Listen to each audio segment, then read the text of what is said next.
Bienvenido a Eyorian Audiolibros. Historias oscuras y fantásticas, narradas para que te atrapen desde la primera palabra.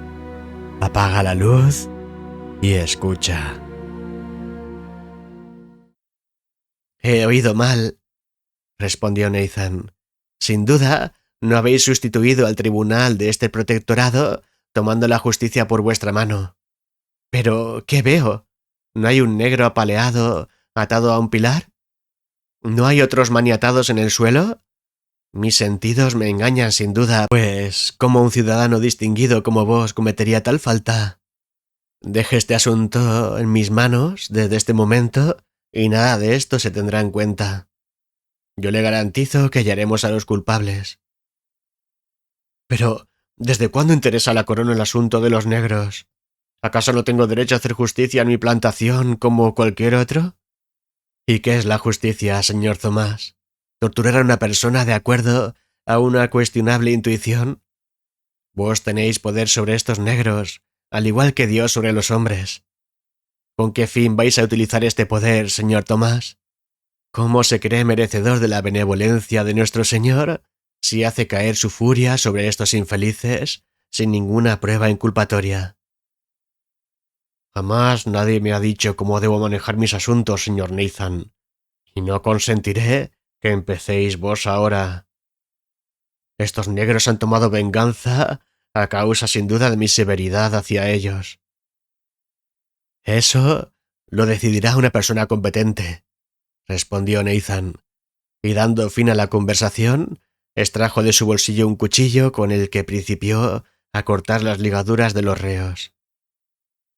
En este momento terrible, Thomas alzó el puño y parecía que lo descargaría sobre el representante de la corona, pero tras un estremecimiento de ira, finalmente lo bajó, y su ánimo entero pareció venirse abajo como devorado por la fatalidad. Marchaos a casa y presentaos mañana temprano en el despacho del prefecto para declarar, dijo Nathan a los negros, que tras efusivas muestras de gratitud, abandonaron corriendo aquel lugar maldito.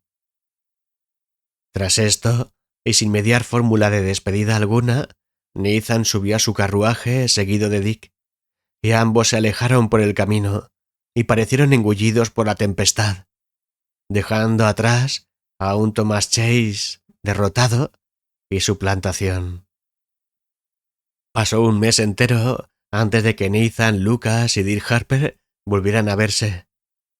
En este caso, como la otra vez, fue Dick quien aporreó la puerta de Nathan.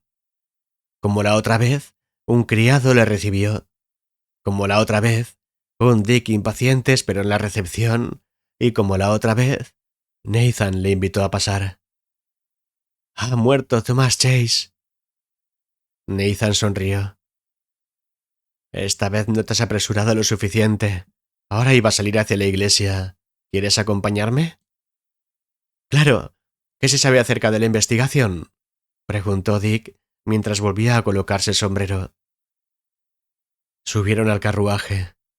El prefecto es de la opinión de que nada ocurrió, es decir, que los ataúdes estaban en su sitio. «Pero eso no es posible. Yo lo vi con mis propios ojos». «Por supuesto, pero tras interrogar a los negros quedó convencido de que ellos no podían haber sido, pues su superstición es tal que de emprender una acción así quedarían malditos por siempre y vilipendiados por el resto de los suyos. Ellos piensan que los malos espíritus tomaron venganza sobre Thomas. Si los negros no fueron, solo queda pensar en alguna travesura o en algún atentado cometido por blancos. Sin embargo, está demostrado que para abrir el portón es necesaria la intervención de al menos 5 personas. Y dado el tiempo transcurrido, es altamente improbable que en un grupo tan numeroso nadie lo haya contado a nadie. De haber sido así, ya habríamos hallado a los culpables. Y sin embargo ocurrió, se defendió el incrédulo Dick.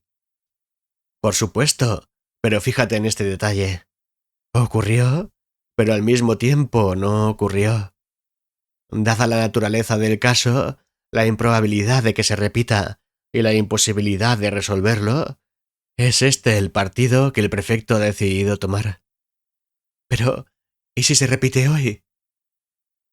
Ruega a Dios que no sea así, pues, independientemente de la curiosidad, aquello es algo que, de repetirse, turbaría la tranquilidad espiritual de muchos. Aquella tarde, la asistencia al entierro fue masiva. Nadie quería permanecer en sus casas mientras volvía a abrirse la puerta al misterio. Había transcurrido un mes y la gente se agolpaba ante el panteón, si no con temor, si al menos con gran turbación, respecto a la ignota naturaleza de lo que, tiempo atrás, se había abatido sobre el lugar. Pero nada ocurrió, y la isla volvió a sumirse en su acostumbrada laxitud, relegando aquel estremecedor hecho al terreno de la leyenda. 4 años después, volvió a reunirse en torno al mausoleo la familia Chase en otro aciago día. La muerte de los seres queridos provoca mella en los familiares, pero la extinción de la vida de un niño, arrebatada injustamente, causa la más viva conmoción. Aquel día se dio rienda suelta al dolor. Había fallecido el pequeño Samuel Brewster Ames. El honorable Nathan Lucas había acudido para dar el pésame a la familia y acompañarla en su dolor, tal como hiciera en ocasiones anteriores al entierro de la pobre Dorcas Chase. Dick Harper también acudió. Ahora ya no era tan joven, o al menos nadie le consideraba como tal, pues se había casado un año atrás con la bella Mary Wells. En aquel entonces nadie esperaba un nuevo encuentro con lo insólito. Se tendía a participar de la opinión del prefecto de la policía. Si no se pensaba que nada hubiera ocurrido, si al menos que poco importaba, pues no volvería a repetirse. Y desde luego, ya nadie atribuía una causa sobrenatural a los hechos. 5 hombres fornidos corrieron el portón del mausoleo y momentos después, un grito generalizado, seguido de un movimiento de retroceso en la comitiva, dio a entender a Nathan Lucas que el atentado había vuelto a perpetrarse. Nathan consiguió ganar la primera línea, empujando a quienes se hallaran delante. Dick marchó tras él, aprovechó cada paso ganado por éste hasta que ambos se situaron ante la puerta del mausoleo. Los hombres que la habían abierto se hallaban algunos postrados en tierra y otros fugados hasta el lugar que ocupaba la masa, de manera que solo Nathan y Dick se hallaron en condiciones de enfrentar el misterio. Los ataúdes volvían a estar movidos, y como la otra vez, el de Thomasina Goddard se hallaba girado contra la pared del fondo, y el de Mary Chase estaba girado contra el muro derecho. El féretro de Thomas Chase, que había ocupado la posición central, se apretaba ahora contra el muro izquierdo, y el de Dorcas Chase, que había descansado sobre el del padre, se hallaba en el centro del mausoleo parcialmente girado. Parecía que en cualquier momento volverían a girarse. A abrirse quizá, mostrando al mundo un horror bajo la vista del cual la inocencia sucumbiría para siempre. Nathan Lucas ordenó que nadie cambiara la disposición actual de los ataúdes. Envió a Dick Harper en busca del prefecto, y tras esto, él mismo montó guardia a la entrada, para asegurarse que su orden no era desoída. Pero, ¿cuál era la naturaleza del terror que impedía a Nathan dar la espalda a aquella aberración? ¿No sucumbiría a cualquier mente racional a la vista de tal imposible? ¿Podía, sin embargo, albergarse la idea de que Nathan atribuyera un origen paranormal a lo sucedido? La respuesta es no. Pero, entonces, ¿qué le impedía dar la espalda a aquel fenómeno? ¿No le prevenía un instinto ancestral? ¿No le imbuía un pánico cerval ante la sola idea de penetrar solo en aquel lugar maldito? Llegó el prefecto de policía acompañado de varios agentes, y fue quizá su expresión apaciguada, aunque visiblemente contrariada en contraste con la estupefacción general, lo que le devolvió la serenidad. ¿Qué tenemos aquí?, preguntó al llegar, y tras decir esto, se abrió paso hasta el umbral del panteón, se quitó el sombrero. ¡Dios mío! Ordenó a los agentes que entraran junto con los familiares a ordenar los féretros. y no sin reticencia cumplieron las órdenes. Si la prefectura no resuelve este misterio, hará el ridículo, comentó Nathan Lucas en tono cortante. ¿Qué pensáis hacer al respecto? Volveré a interrogar a los negros. ¿Qué otra cosa se puede hacer? Manténgame informado. Si no se esclarece nada a través de este medio, habrá que buscar otros. Por supuesto. Un mes después, Nathan Lucas recibió una carta del prefecto. Bridgetown, 16 de octubre de 1816.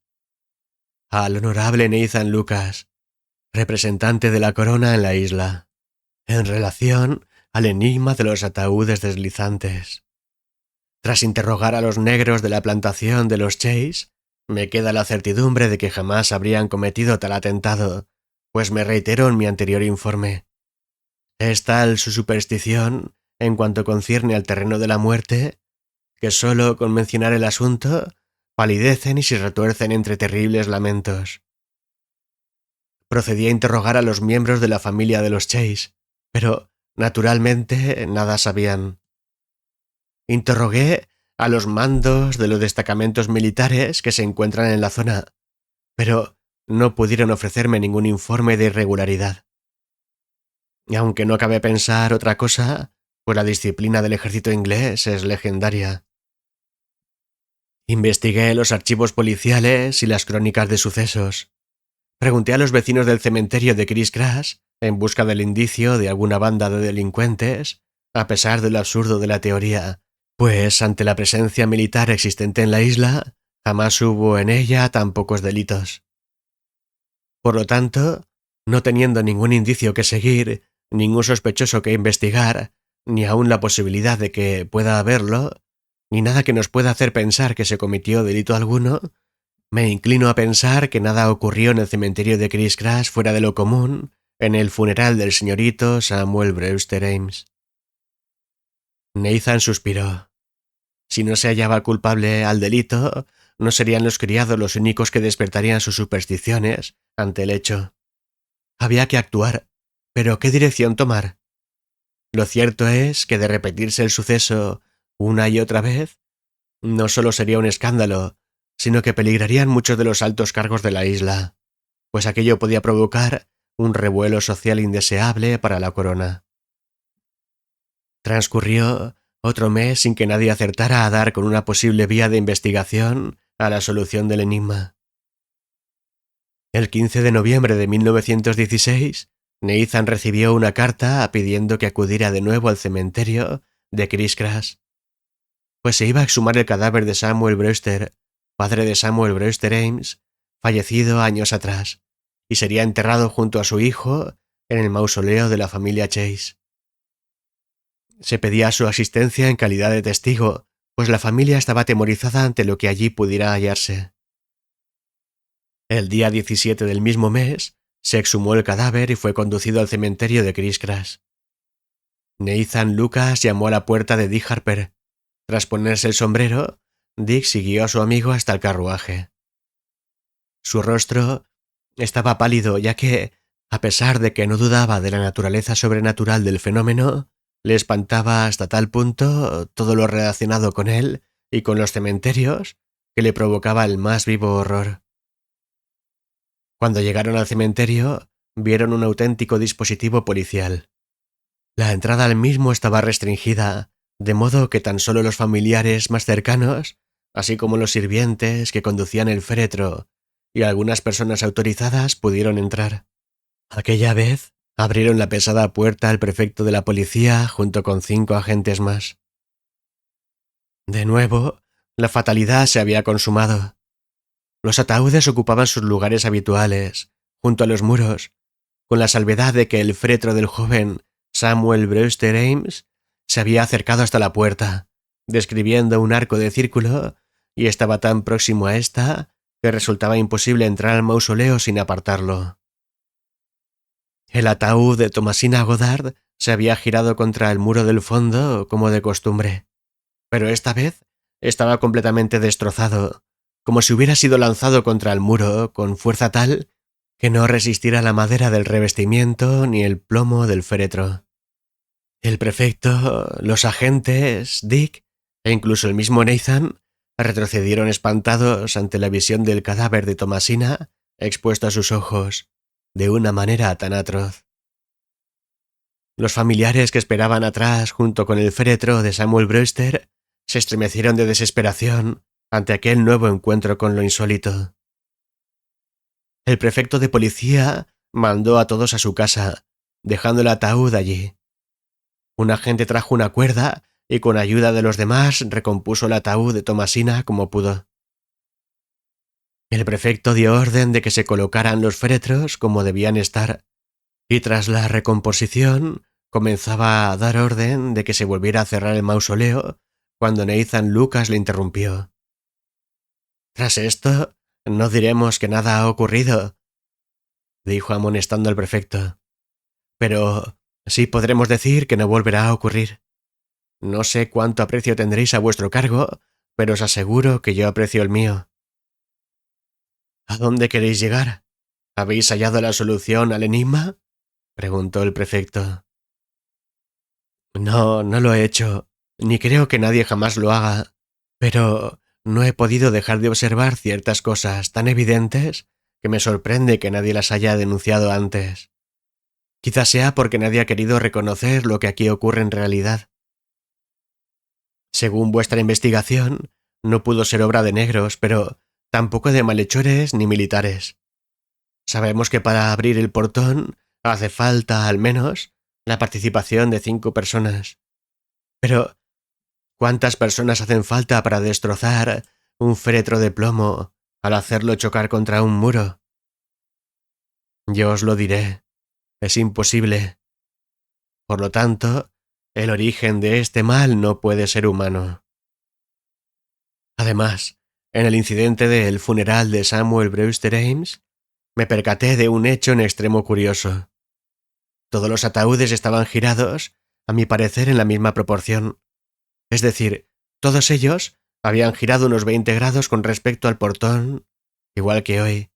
Pensé largamente sobre este hecho en mi casa tras recibir vuestra carta, y me pareció tan singular que reconstruí una pequeña maqueta para tratar de explicarme los movimientos que tendrían que describir los ataúdes para coordinar, en cada momento, la misma inclinación con respecto a la puerta.